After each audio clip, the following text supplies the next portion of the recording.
Bombay style watermelon Rind halwa எப்படி செய்யுதுன்னு பார்க்கலாம். இதுக்கு நமக்கு தேவையான வாட்டர்மெலான் ரைண்ட் ஒயிட் பார்ட் இருக்கு இல்லையா, அதை கொஞ்சம் எடுத்துகிட்டு நல்லா வாஷ் பண்ணிவிட்டு பின்னாடி இருக்க பச்சை கலரெல்லாம் நல்லா எடுத்துடணும், பீல் பண்ணிவிட்டு அந்த ஒயிட் பார்ட் மட்டும் ஒரு மிக்ஸி ஜாரில் போட்டு நல்லா அரைச்சி தேவையான அளவு தண்ணீர் போட்டு அதை நல்லா நம்ம வடித்து எடுத்துக்கணும். இந்த தண்ணியில் தான் நம்ம இன்றைக்கி ஹல்வா செய்ய போகிறோம், பாம்பே ஸ்டைல் ஹல்வா. அது எப்படி செய்கிறதுன்னு பார்க்கலாம். ஆல்ரெடி நம்மளோட சேனலில் அந்த வாட்டர்மெலான் ரைண்டை துருவி ஒரு ஹல்வா செஞ்சுருப்போம். அதில் நிறைய நியூட்ரிஷன்ஸ் வேல்யூ எல்லாம் சொல்லியிருப்போம். நிச்சயமாக அந்த வீடியோவும் போய் பாருங்கள். ஒரு கடாயில் கொஞ்சமாக நெய் போட்டு முந்திரி, பாதாம் இல்லை உங்களுக்கு என்ன வேணுமோ அதை போட்டு நல்லா ஃப்ரை பண்ணிக்கலாம். நெய்யில் ஃப்ரை பண்ணிவிட்டு அதை தனியாக ஒரு கிண்ணத்தில் எடுத்து வச்சுக்கலாம்.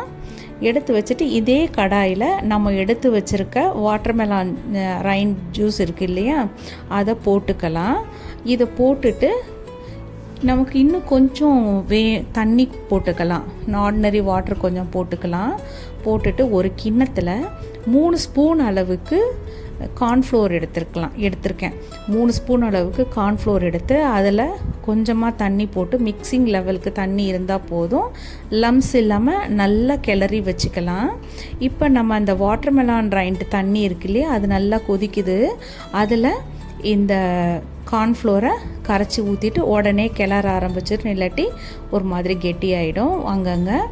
நல்லா கிளறிட்டு ஓரளவுக்கு வெந்து முடிக்கவும் இப்போ நம்ம எடுத்து வச்சுருக்க நாட்டு சர்க்கரை போட்டுக்கலாம். நீங்கள் சாதாரண சுகர் வேணும்னாலும் போட்டுக்கலாம். நாங்கள் எப்போவுமே நாட்டு சர்க்கரை யூஸ் பண்ணுறதுனால நாட்டு சர்க்கரை, ஒரு சிட்டிகை அளவுக்கு உப்பு, கொஞ்சமாக lemon juice, few drops lemon juice போட்டுக்கலாம்.